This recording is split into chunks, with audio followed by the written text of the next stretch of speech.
2 یا 3 دن کے بعد پھر میں نے مولانا طارق جمیل صاحب کو عشاء کی نماز کے بعد کال کی، لیکن انہوں نے کال نہیں اٹھائی۔ میری عادت ہے کہ جب میں کسی کو کال کروں تو بس ایک ہی کال کرتا ہوں، اگر وہ اٹھا لے تو ٹھیک، نہیں تو اس کی مرضی۔ عین ممکن ہے کہ بندہ مصروف ہو، وہ خود پھر کال کر لیتا ہے، جو بھی جس کے ساتھ واسطہ پڑتا ہے۔ خیر تقریباً 1 گھنٹے کے بعد مجھے طارق جمیل صاحب کی کال آئی،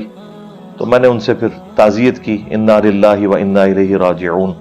اللہم اجرنی فی مصیبتی واخلف لی خیرا منہا، یہ دعا پڑھی اور جو بھی ایک روایتی انداز میں ہوتا ہے سارا معاملہ کیا۔ اور میں نے مولانا سے 3 سوال کیے۔ میں نے کہا کہ یہ مختلف ورژن آ رہے ہیں، مجھے آپ 3 باتوں کے جواب دیں۔ پہلی بات یہ بتائیں کہ یہ آپ کے بیٹے نے خودکشی کی ہے یا حادثاتی موت ہے؟ تو انہوں نے کہا یہ خودکشی والی بات بالکل جھوٹ ہے اور یہ مجھے تکلیف دے رہے ہیں، یہ حادثاتی موت تھی۔ اور بعد میں ان کی ویڈیو بھی آ گئی جس میں انہوں نے کہا کہ مجھے تکلیف نہ دیں، وہ جو قرآن خوانی کے موقع کے اوپر ان کی ویڈیو آئی۔ پھر میں نے دوسری بات کی جو جینون تھی، میں نے کہا اگر یہی بات ہے تو آپ کے تو اپنے بیٹے نے ویڈیو جاری کر دی تھی اسی رات، تو وہ اس نے ویڈیو کیوں جاری کی تھی اگر اسے اس بات کا نہیں پتا تھا؟ تو کہنے لگے وہ یوسف تو یہاں پہ ہے بھی نہیں تھا، وہ دوسرے سٹی میں گیا ہوا تھا، چونکہ وہ ایک پینک پھیل گیا تو اسے جو انیشل رپورٹ ملی اس نے اس کے مطابق فوراً ویڈیو بنا دی۔ تو وہ ویڈیو اس کی غلطی ہے، ویڈیو بنانا اس کو فوراً بنانی پڑی، اس میں اس سے مس ہینڈلنگ ہوگی، کیونکہ واقع پہ تو نہ وہ موجود تھا نہ میں موجود تھا، وہ تو اس کا ایک کزن ہی تھا، عارفین، جو ان کے چچا کا بیٹا ہے، طارق جمیل صاحب کے چھوٹے بھائی کا بیٹا جو ڈاکٹر ہے، تو وہ پاس موجود تھا اور ایگزیکٹلی اس وقت وہ پاس موجود تھا، اس کی طرف دیکھ نہیں رہا تھا لیکن اسی پریمیسز میں موجود تھا۔ اس نے بعد میں اردو پوائنٹ کے اوپر اپنا انٹرویو بھی ریکارڈ کروایا۔ تو کہتے ہیں کہ یہ بات جو ہے نا وہ اس سے مس ہینڈلنگ ہوئی ہے۔ پھر میں نے تیسری بات ان سے یہ پوچھی کہ اگر آپ کو یہ پتا تھا کہ وہ ڈپریشن کا مریض ہے اور یہ سب کچھ ہے اور آپ کے سارے قریبی لوگوں کو پتا ہے، تو اس چیز کا تو کوئی تک نہیں بنتا کہ اگر اس نے پسٹل مانگی ہے تو وہ آپ کا گارڈ یا جو بھی تھا وہ اسے پسٹل پکڑا دیتا، جبکہ پتا ہے کہ وہ اس طرح کی کوئی ایکٹیویٹی کر بھی سکتا ہے۔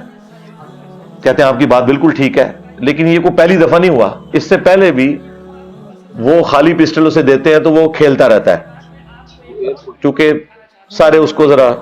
ایک اسپیشل پروٹوکول، اسپیشل چائلڈ ہونے کی وجہ سے کرتے تھے۔ ویسے تو عمر اس کی آلموسٹ کوئی 36-37 کے قریب تھی، لیکن وہ بچپن سے ہی ایک خاص ذہنی مرض میں مبتلا تھا، لکھنا پڑھنا اس نے نہیں سیکھا، لیکن پاگل نہیں تھا، جس کو ہم کہتے ہیں نا پاگل، وہ نہیں تھا، ایک ڈپریشن کا مریض آپ سمجھ لیں کہ یعنی ایک درمیان کی کنڈیشن میں۔ تو کہتے ہیں وہ پہلے بھی اس طرح کرتا تھا، بس وہ چیمبر میں ایک گولی پھنسی رہے گی تو وہ چل گئی۔ تو میں نے کہا مجھے بھی یہی لگتا ہے، اس کی وجہ یہ ہے کہ اگر اس نے یہ خودکشی کی ہوتی نا تو وہ کن پٹی پہ رکھ کے خودکشی کرتا، پھر وہ اتنے ہی اس نے زندگی کے سال اس ڈپریشن میں گزارے ہیں، ابھی آ کے اس نے خودکشی کو کرنی تھی، اسلحہ تو اس کے پاس پہلے بھی اویلیبل تھا۔ تو مجھے یہ بات یعنی ٹھیک لگی۔ اس کے باوجود اگر کوئی سمجھتا ہے کہ انہوں نے پردہ ڈالا ہے تو وہ اس کے اپنے ذہن کا ایشو ہے۔ میرے خیال ہے ہمیں گھر والوں کی بات کے اوپر رلائے کرتے ہوئے اس چیپٹر کو کلوز کر دینا چاہیے۔ یہ بڑی سخت زیادتی والی بات ہے کہ ایک گھر میں پہلے ڈیتھ ہوئی بھی ہے اور پھر ہر کوئی اس میں تباہ آزمائی کر رہا ہے، اس میں سے نکلنا کیا ہے؟ کوئی وہ پبلک اکاؤنٹ ہولڈر نہیں تھا، کوئی پاکستان کا کوئی مشہور سائنٹسٹ نہیں تھا کہ جس کی وجہ سے کوئی ملک کو اتنا نقصان ہو گیا ہے کہ ہم کہیں کہ نہیں جی پتہ لگوائیں کہ یہ خودکشی کی ہے یا حساسی طور پہ مرا ہے۔ ایک نارمل انسان تھا، ٹھیک ہے، اس کے والد کی سٹیٹمنٹ آ گئی، دیٹس اینف، اور پھر وہ ہاتھ جوڑ جوڑ کے کہہ رہے ہیں کہ یار اس کو ایشو نہ بنائے، پلیز میرے بچے کے اوپر یہ الزام نہ لگائیں۔ تو میرے خیال ہے اس کے بعد تو جو شخص بھی صاحب اولاد ہے اسے شرم کرنی چاہیے اگر وہ اس کے علاوہ کوئی اور ورژن اڈاپٹ کرتا ہے۔ یہ میرا اپنا پوائنٹ آف ویو ہے، کیونکہ اس میں سے نکالنا کچھ بھی نہیں ہم نے۔ تو یہ پورے کا پورا ایک سینیریو تھا، اور ان ساری باتوں کے بعد میں نے اس چیپٹر کو 3-4 دن پہلے کلوز کر دیا کہ ٹھیک ہے بات ہوگی۔